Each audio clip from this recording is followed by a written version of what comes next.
Hi, in this video I will talk about the South Surah and the thematic structures of the South Surah.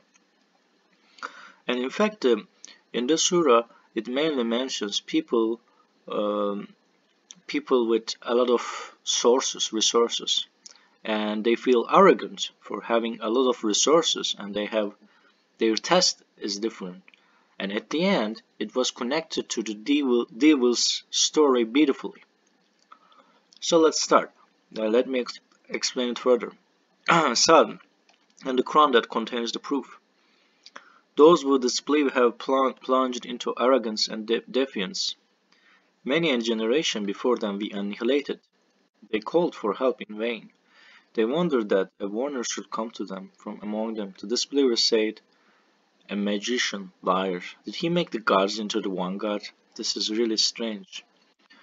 The leaders announced, go and steadfastly persevere in worshipping your gods. This is what these are. So here, um, um, so let's start with disbelieving. Do they possess the sovereignty of the heavens and the earth and everything between them? Let them help themselves. So do they own the pleasures of mercy of your Lord Almighty, the grantor, and why did the proof come to them? So there is also jealousy, and then it's also uh, related to the arrogance. So and so and then so let's and starting with the story of David, the resourceful. He was obedient. We committed the mountains in his service, glorifying with him night and day. Also the birds were committed to serve him. All were obedient to him. We strengthened his kingship and endowed him with wisdom and good logic. Have you received news of the founding man who sneaked into his sanctuary? When they entered his room, he was startled. So he is judging about the problem, and God wishes that he judge correctly according to the rules of God.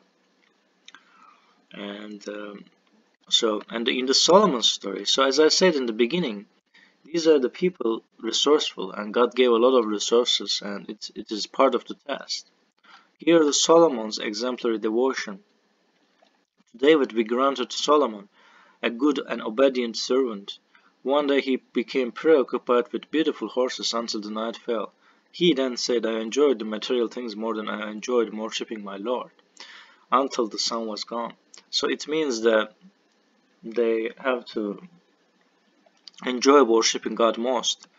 Bring them back. He rubbed their legs and necks. We thus put Solomon to the test, with blessed with him with vast material health. But he steadfastly submitted, so he had a lot of tasks. God keep increasing uh, his materials, and that he keeps submitting every time. He doesn't feel arrogant, like mentioned in the beginning of the surah. So we see can you see the consistence consistency in the topics, and so remember our servant Job. He called upon his Lord. The devil has afflicted him with hardship and pain. Strike the ground with your foot, and spring will give you healing and drink. We restored his family for him, twice as many. Such is our mercy, a reminder for those who possess intelligence.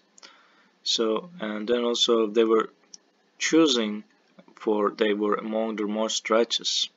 Remember Ismail, Elisha, and Zulkifl among the most righteous. So, and it mentions the heaven, and it mentions the hell. So, and at the end of the surah, we see the angels and demons story again.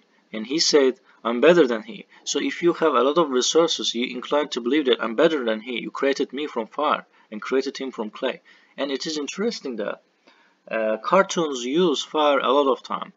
And it's like somehow we instinctively feel that fire as an energy is cool. And And there are a lot of, like, you can check the One Piece series. Their characters can use the fire, like they're super.